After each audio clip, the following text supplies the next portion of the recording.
Pessoal, sejam bem-vindos. Casa Vida Prática, nesse especial, com um time de peso da arquitetura, com essa parceria numa collab que está surpreendente, com nomes da arquitetura, de interiores, que vão mostrar hoje projetos e essa trajetória maravilhosa na profissão. Ana, tudo bem?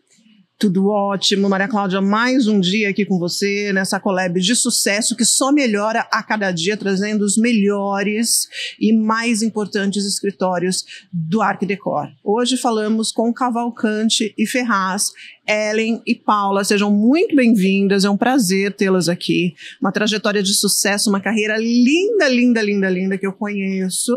E hoje a gente vai entender um pouquinho mais sobre os bastidores, sobre como tudo começou, e onde vamos estar daqui a 5, 10 anos.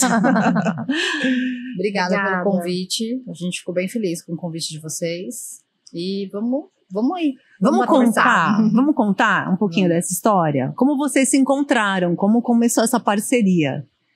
Eu vou contar um episódio. Tá. Eu era estudante de arquitetura, fui chamada para fazer uma entrevista de estágio, e daí eu entro no escritório e tem uma outra estagiária perguntando para nossa então chefe: como é que... Vem dar uma olhada e revisar essa escada caracol. Gente, detalhar uma escada caracol é difícil, né?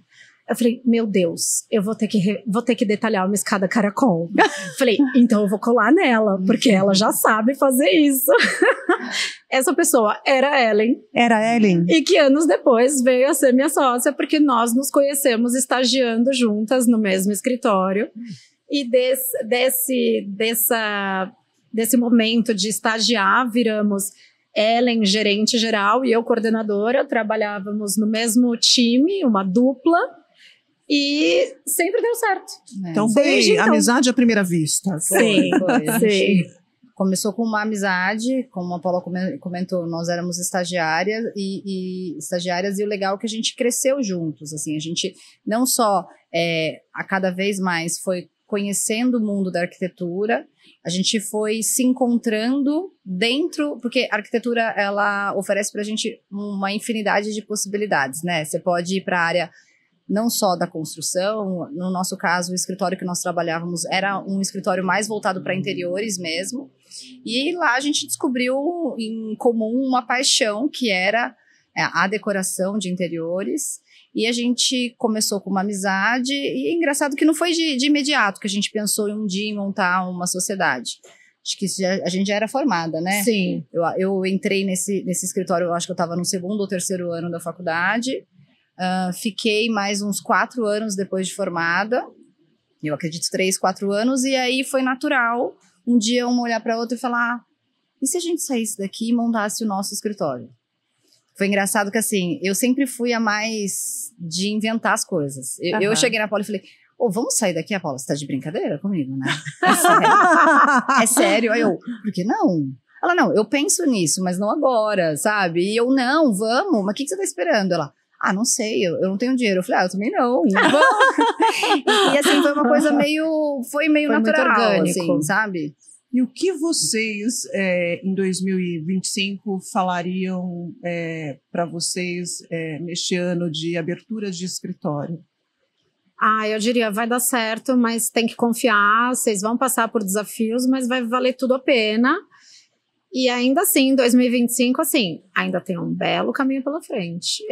Eu penso nisso, assim, então a gente já conquistou muita coisa, eu já sou muito feliz com a nossa trajetória, eu sinto muito orgulho de quem a gente era, de como a gente construiu essa história, com muita ética, muito esforço, a gente gosta do que a gente faz, a gente colecionou e cultivou boas amizades, tanto de fornecedores como de clientes, mas eu entendo que o céu é o limite, né? O céu é o limite. Mas são muitos desafios, principalmente no fato de empreender, né? É meio maluco, porque eu acho que a gente abriu o nosso escritório em 2009, finalzinho de 2009, e eu pensava sempre assim, nunca vai ter um momento certo. O momento certo vai ser o momento que nós criarmos esse momento, né? E aí eu falava, poxa, mas ninguém vai chegar em mim e vai falar, Ellen, vem aqui, vai agora que vai dar certo. E eu falava, eu tenho que aproveitar minha juventude, que eu ainda posso errar, sabe? Eu falava muito isso pra Paula, eu falei, Paula, vamos, uma hora vai dar certo. E nós tínhamos um pouco de receio, porque hoje em dia, eu acho que as redes sociais, ela é um facilitador para quem está começando. Na nossa época, a gente não tinha as redes sociais tão forte. O mercado, ele absorvia muito, consumia muito revistas de interiores, né? Só que para você conseguir uma publicação na revista, isso em 2009, você tinha que ter muita coisa para mostrar para alguém lá olhar e falar, vem que realmente é um escritório diferenciado. Exato. Porque Como você tem um nome, né? Assim. Como a gente ia se lançar em 2009 para que as pessoas chegassem em nós? Hoje em dia é uma coisa fácil, né? Porque você fala, vou fazer um Instagram, Hoje em dia, o que a gente estava conversando nos bastidores, a gente se depara com quem nem tem projeto executado, né? É verdade. Ou nem vendeu aquele projeto na real e coloca lá só um projeto 3D, né? Uma imagem que a gente sabe que não é real. Sim. E acaba tendo um feed bonito e alavancando uma profissão que não tem essa história, né? Sim. Que não tem essa trajetória. Que ao mesmo tempo eu acho que é válido quando você não tem projeto. Então eu ouço muitas mentorias do tipo, se você não tem projeto, cria um projeto imaginário. Acho que é válido, mas com muita cautela. E daí cabe ao cliente também, e é o que eu sempre falo para o nosso cliente. Dá uma filtrada, entende se tem um mix aí de conhecimento e criatividade. Criatividade versus implantação do projeto. Porque o papel aceita tudo, o 3D aceita tudo. A pessoa pode ter ótimas ideias, né? Mas às vezes ela não sabe implantar aquilo.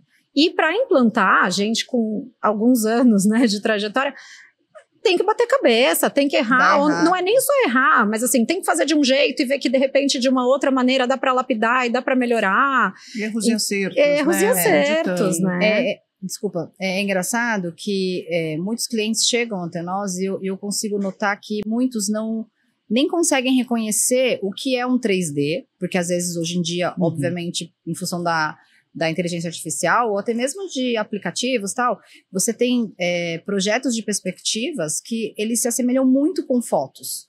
Então, óbvio, a gente de bater o olho, a gente consegue reconhecer, mas o cliente final não consegue. Não. Então, assim, às vezes assim, a gente costuma apresentar nossa proposta para o cliente, faz uma reunião virtual, né?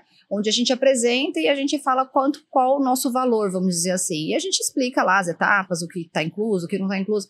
Aí já aconteceu, assim, de alguns clientes falam, olha, eu estou sondando também com outros escritórios.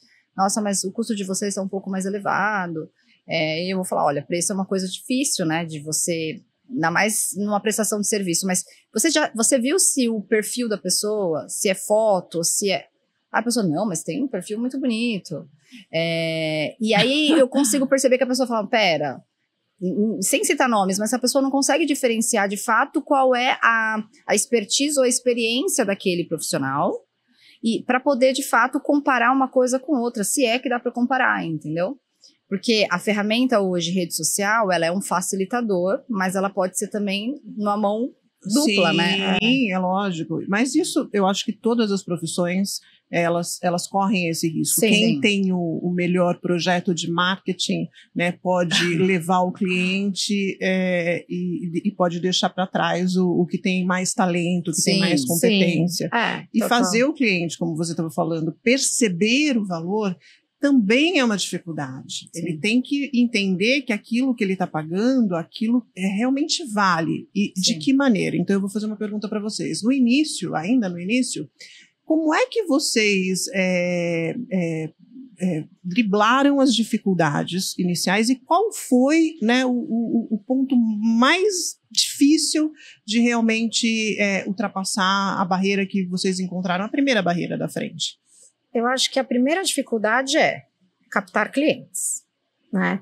Porque a gente sempre esteve nos bastidores de um escritório de renome, né? Só que a gente tinha a questão de ética, a gente não ia procurar os mesmos clientes. Na época, a gente trabalhava muito com construtoras e incorporadoras e a gente não queria ferir esse código de ética que a gente entendia que era muito importante. Então, captar clientes era mais difícil, ainda mais sem as redes sociais, do jeito que é hoje. Só que as pessoas também sabiam que a gente, muitas vezes, não estava só nos bastidores desse escritório. As pessoas conheciam o nosso trabalho, sabiam quem era a Ellen, quem era a Paula.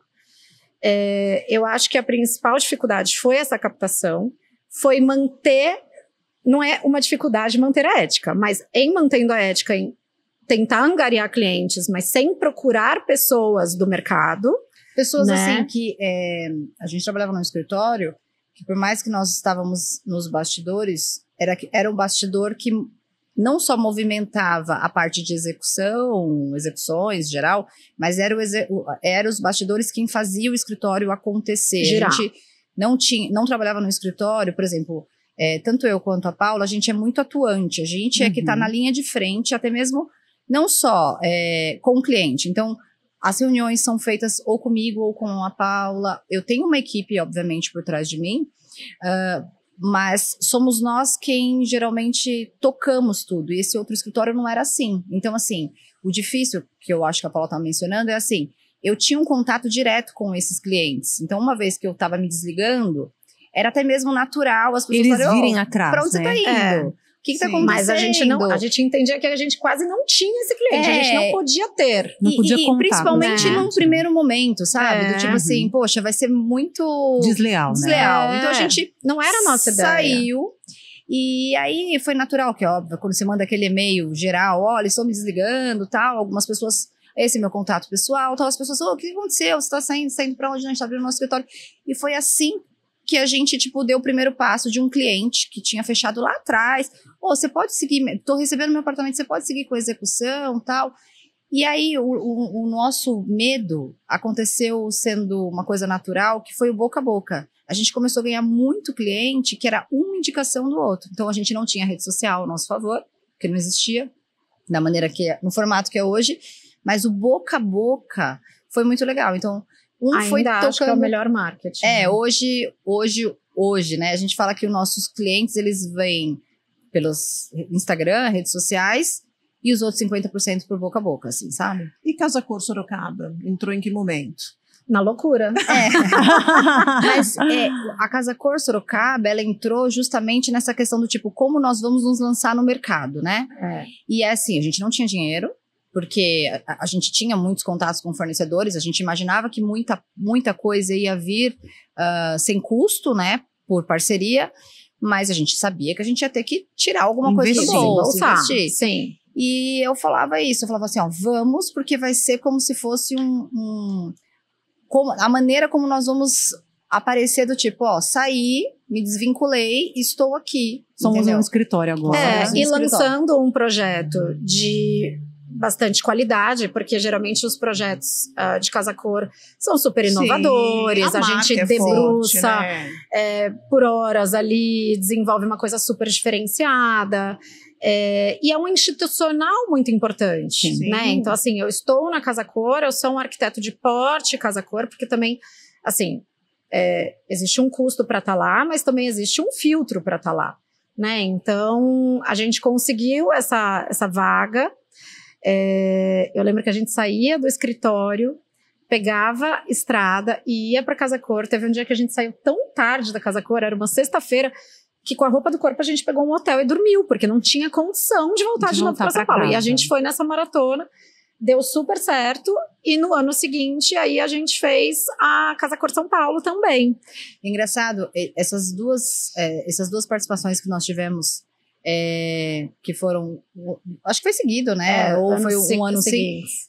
Os nossos ambientes ganharam como prêmio nota 10, porque a gente foi sempre o primeiro a entregar, mesmo com essa dificuldade de logística, né? Mas por quê? Porque nós crescemos no mundo do mercado imobiliário. Então, a vantagem disso é a questão de, tipo, tudo tem que ser para ontem. O expertise de montar um stand de Exatamente. vendas, um decorado. E assim, a gente brinca que o escritório que nós trabalhamos, assim, como todos, né, tem pontos positivos, pontos negativos, mas se a gente pode trazer boas coisas de lá, óbvio, além da gente ter aprendido muito, né, é a questão da gente sempre tem que se virar. Eu era estagiária, mas eu era responsável. Esse decorado desceu, se vira. Puxa, eu esqueci de orçar uma cadeira. o problema é seu, se transforma numa cadeira. Então, assim, existia o ruim disso, né? Porque, poxa, eu tô aqui, tô aprendendo, tinha que ter alguém para olhar. Não existia isso, mas a parte boa é que a gente aprendeu a se virar desde, sei lá, quantos anos eu tinha? 20, 21? Então, isso, a parte boa disso foi com que isso trouxe pra gente algumas questões que pra gente acaba se tornando fácil hoje em dia. Por exemplo, montar um ambiente mesmo com 100 quilômetros de distância, ser o primeiro ambiente a ser montado, né? Porque o decorado sempre tem um prazo meio maluco, né? Eles aprovam e, óbvio, a gente está falando de um lançamento imobiliário. Tempo é dinheiro.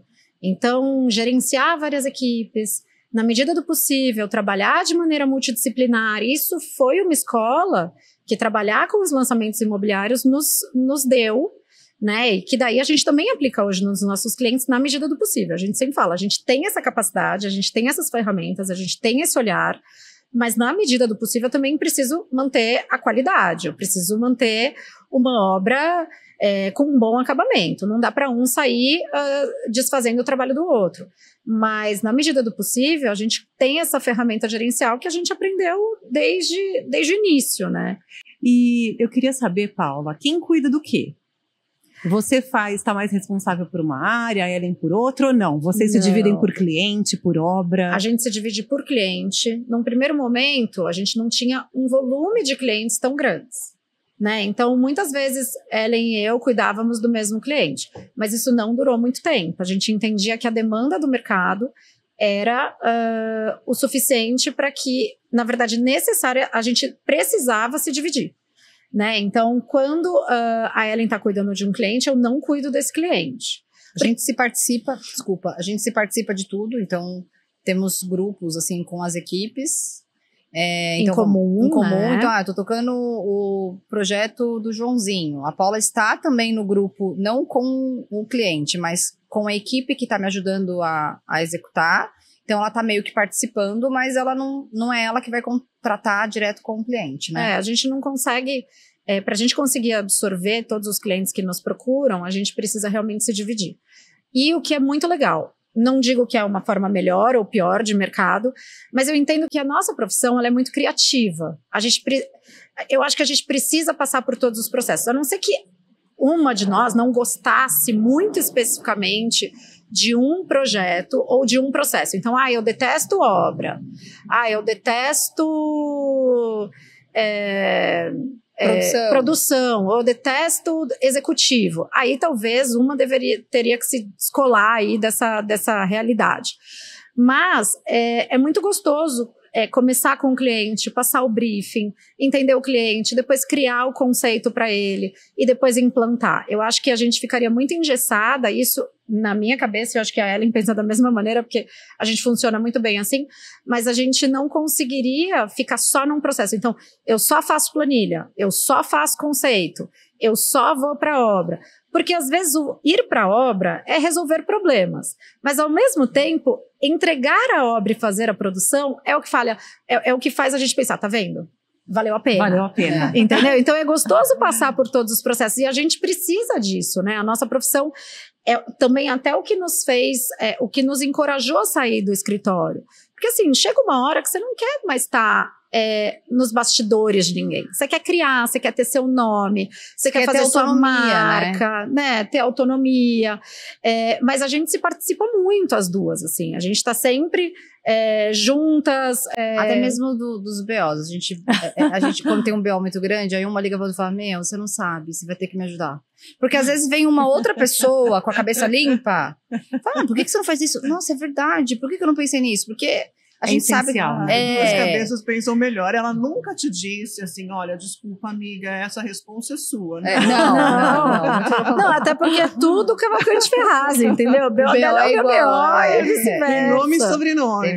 Exato.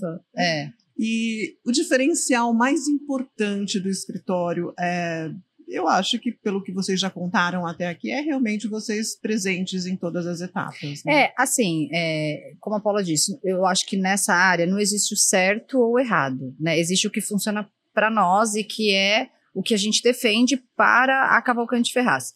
Mas a gente entende que um diferencial que nos difere de outros escritórios, como eu disse, que não existe melhor ou pior, mas o nosso, que é você me contratou, você contratou a Cavalcante Ferraz, você vai estar ou com a Cavalcante ou com a Ferraz. Então, a gente entende no mercado onde cada vez mais as coisas estão sendo robotizadas, vamos dizer assim, você ter a atenção, no caso, eu contratei, o que difere um escritório de outro? Você vai ver ter linguagem, esse é uma linguagem mais clássica, não, essa é uma linguagem mais contemporânea, óbvio, tem essas questões. Mas você vai fazer ali um bate-papo antes de fechar a proposta. Às vezes você está entre uma e outra. Você ter a pessoa, né? Humanizada, presente. É diferente. A gente até explica, o meu cliente às vezes fala assim, tá, mas quando chegar na etapa de obra, você quem vai na minha obra? Eu vou falar, olha, geralmente serei eu, ou então vai ser alguém da minha equipe, mas eu vou estar ali por perto. 90% dessas visitas também é feita por mim, porque eu gosto de acompanhar. Então, eu entendo que isso, sim, de uma certa maneira, um diferencial. Talvez, para alguns escritórios, podem estar pensando assim, poxa, mas se elas estão à frente de tudo, automaticamente elas não conseguem pegar muitos projetos. Mas eu nem vejo assim, óbvio, quero projetos, quero clientes, mas eu não vejo o muito como um fator só positivo, entendeu? Eu penso que o fato de você ter menos, mas você entrega uma qualidade um pouco maior.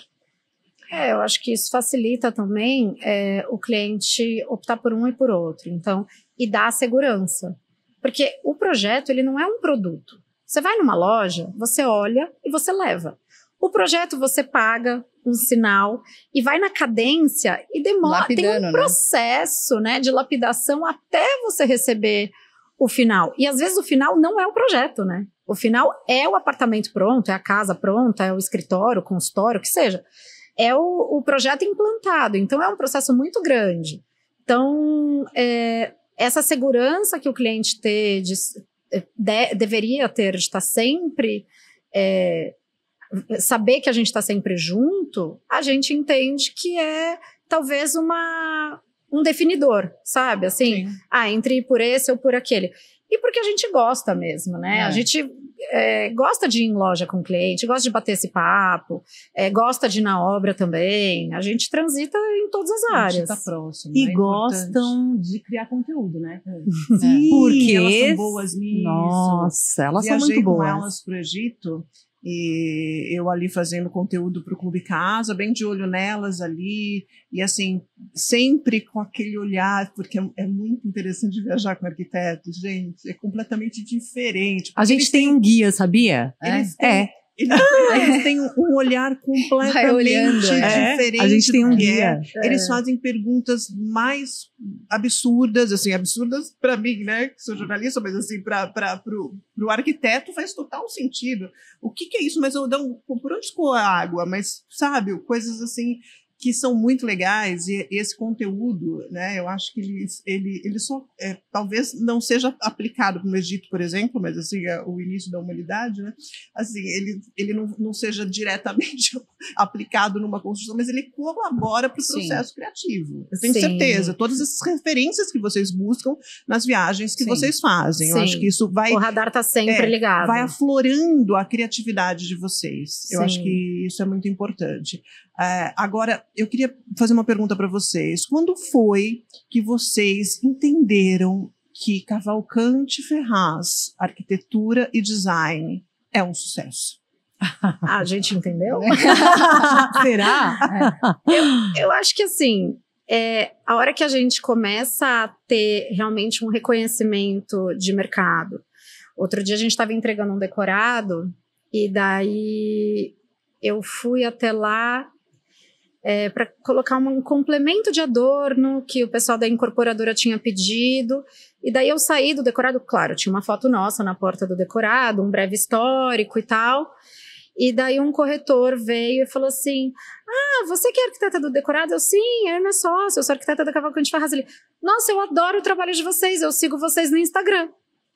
Aí eu falei, estou famosa. Mas a gente não tem assim, eu acho que tem muitos escritórios que tem muitos mais seguidores, tem muita gente que também tem valores até mais expressivos que os nossos, mas é legal ver que assim, as pessoas a gente já está no radar das pessoas, até mesmo em algumas premiações. Eu acho que o volume de projetos faz com que a gente tenha esse giro, esteja, entre aspas, na boca do povo, assim, a gente já entrou meio que nesse radar, né?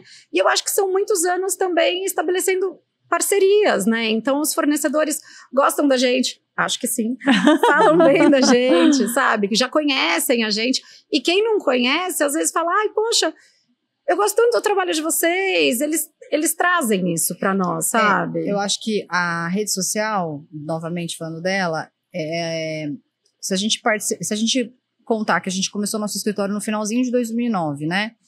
E a gente participou de toda a evolução que ela trouxe, não só no mercado, mas no mundo. E o fato de a gente se expor mais do que com uma fotinho, que era o que a pessoa consumia numa revista.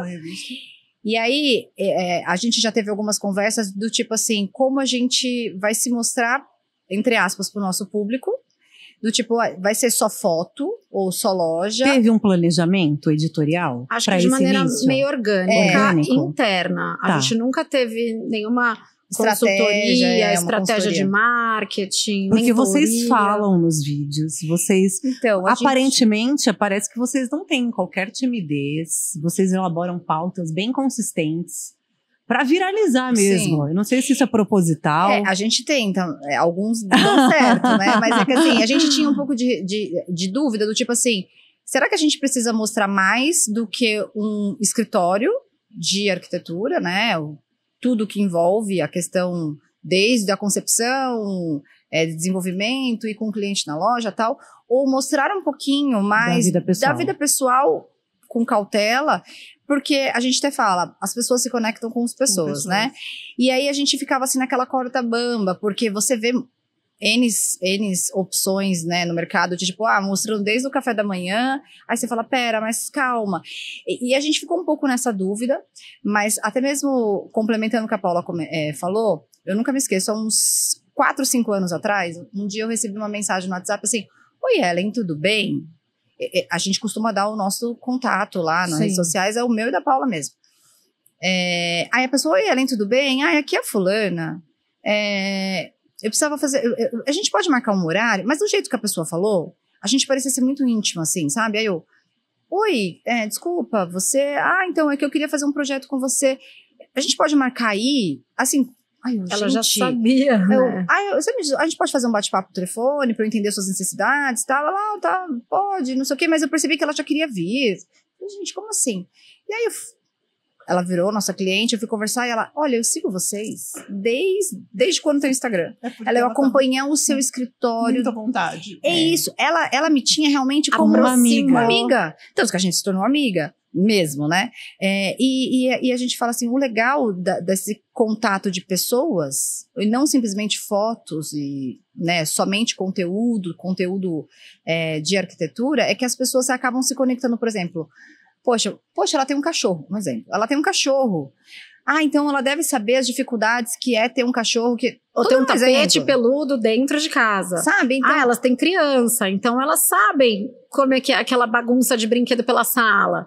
E às vezes isso vai fazendo as pessoas estarem mais conectadas, né? Isso é a aposta no marketing digital da vez, a comunidade. Então, assim, você se identificar com as pessoas por causa de um assunto, como um cachorro, por exemplo. Sim. Então, traz você para a mesma comunidade. As pessoas confiam nas pessoas da comunidade. Sim, né? sim. Não é estranho a gente ouvir falar que as pessoas, nossa, mas assim, na instituição religiosa tal, as pessoas elas se prestigiam, elas usam um advogado dali, o arquiteto dali e tal. Não é por causa da instituição religiosa, é por causa do senso de comunidade muito forte naquele bairro, né, naquele clube. Então, assim, isso é muito importante. É porque o que eu falo é que o desenvolvimento do projeto é um relacionamento. Sim. Você sentar com alguém, seja numa loja, seja num projeto, seja numa reunião, mesmo que uma reunião virtual, com alguém com quem você não se conecte, ou com quem você não tem nenhum tipo de identificação, é complicado. É muito mais fácil, muito mais gostoso trabalhar com quem a gente se identifica, ou que minimamente a gente tem algum tipo de fator em comum. Fator em comum, tem que né? Entendeu? Eu já falei isso algumas vezes, assim, com a Paula, que a gente tem que mostrar, assim, para quem tá procurando um projeto e tal, claro, você vai olhar N opções hoje que o mercado tem, e por que contratar esse, não contratar esse? É diferente de você comprar um carro, vou citar um exemplo, não tô desmerecendo, tá? Mas assim, a casa da pessoa é a casa da pessoa, né? Então assim, ela pode até trocar 4, 5 vezes, eu mesmo, né? Já troquei umas 60 vezes. Ela é a louca da mudança dos projetos. Mas você concorda que por pessoas que ficam um curto espaço de tempo, ou mesmo pessoas que ficam a vida inteira no mesmo lar, vamos dizer assim. Cara, olha a responsabilidade que nós temos, e aí sim eu vou voltar ao assunto do o quanto é, para mim, importante você me contratar e você ter ou eu ou a Paula. Isso eu não tô desmerecendo a minha equipe, tá? Não, a minha equipe, ela é maravilhosa. Todos os méritos também. Mas se você procurou a Cavalcante Ferraz, é porque você se identificou ali, sei lá, o meu Instagram, você se identificou conosco, e aí eu acho que é legal você, no decorrer desse processo, que vai levar aí de 6 meses a 1 ano, que é o tempo que leva para se fazer um projeto residencial concluído, você entender por que você olhou aquela foto, olhou a minha rede social e você se identificou de alguma maneira comigo. Uhum. Entendeu? A gente consegue entender a responsabilidade, não que as outras áreas não tenham, cada área tem a sua responsabilidade, mas o quanto é importante o nosso trabalho na vida de cada pessoa que nos contrata. Ela vai conviver conosco por muito tempo. Antes de encerrar, mais uma pergunta, é a última e para mim é muito importante. Onde vocês estarão daqui a 5, 10 anos? Qual é a projeção do escritório Cavalcante Ferraz? Pode começar, se você quiser, Paula. Agora você me pegou de surpresa. Não, eu acho hoje, eu vou falar de hoje para te explicar onde eu imagino estar. Eu acho que hoje as pessoas falam, como que vocês conseguem, nossa, a sociedade é tão difícil e tal. Eu acho que assim, eu enxergo a gente um caminho muito orgânico, de muito sucesso, mas porque sempre foi muito respeitoso, não só com o cliente, não só entre nós, não só com o mercado. Eu acho que eu vejo a gente em crescimento, né, sempre. Acho que tem alguns projetos internacionais, que eu acho que isso é uma coisa que a gente está galgando já. Eu acho que a gente consegue se enxergar cada vez mais nesse mercado. Mas dessa maneira, sabe? Assim, com essa estrutura, com essa vibe. E viajando junto com você, hein, Ana? Seguimos nessa. Isso a gente mantém, a gente mantém. É isso. É engraçado, né? Porque assim, eu fecho os olhos e tal, imagina como você sempre quer mais, né? Mas o mais com cautela de, tipo, não perder a nossa essência, sabe? Sim. Eu acho que ao longo desses anos, mesmo com essa mudança que nós tivemos o tempo inteiro de tudo, se a gente fizer um exercício, a gente mantém com aquela essência desde 2009, que é, quero mais, mas eu não quero abraçar mais do que eu posso, para justamente não perder qualidade, não perder a nossa identidade. Então, não sei, eu quero voltar nesse vídeo aqui há X anos na frente pra gente saber que a gente... Que case bonito, hein? Né? Gente, muito obrigada. Obrigada. Em meu nome, em nome do Clube Casa Design, vocês são muito importantes para o Clube Casa Design. Continuem nos prestigiando, viajando com a gente, buscando referências, né, estudando, que eu sei que vocês fazem isso incansavelmente para serem cada dia melhores, né, se é que isso é possível. Então, muito obrigada. É um prazer recebê-las aqui nesta nossa casa provisória, que é o Galpão Central. Adoramos essa casa, aliás. Né? É obrigada lindo, pelo né? convite, é muito bacana, os profissionais têm adorado, e obrigada à minha parceira do Casa Vida Prática. Eu só tenho a agradecer, né? Eu conheci vocês hoje, eu fiquei lisonjeada, porque o trabalho de vocês é muito bonito. Obrigada. E continuem esse legado, porque vocês falaram uma palavra que eu primo muito, que é ética. E é uma palavra que está em extinção, infelizmente, né? Então, a gente, mantendo a ética em qualquer profissão, eu acho que a gente consegue, né? os nossos resultados. Desculpa te interromper, mas eu costumo dizer que a ambição ela é diferente da ganância. Então, se a gente pudesse continuar ambiciosas, isso sempre vai fazer a gente chegar no caminho que a gente quer, chegar no ponto onde a gente quer. Agora, a ganância, ela não te leva a nada. Então, eu acho que é isso, assim, a gente tenta sempre... Não é uma tentativa, porque é uma coisa certo, né? é da nossa essência. Vocês, né? Então, é isso. Para terminar, deixem as redes sociais aqui de vocês. Instagram, Cavalcante Ferraz. Nós estamos também no TikTok, também Cavalcante Ferraz. E estamos nos lançando aí também no YouTube. Um pouquinho mais de dificuldade, mas já estamos na plataforma. É isso aí, ó. Acompanhe então as meninas. E eu quero agradecer ao Clube Casa, né? Zona Sul aqui total hoje, no Galpão Central. Casa Vida Prática, no site também, nas redes sociais. E ó, se inscreve no canal. Obrigada.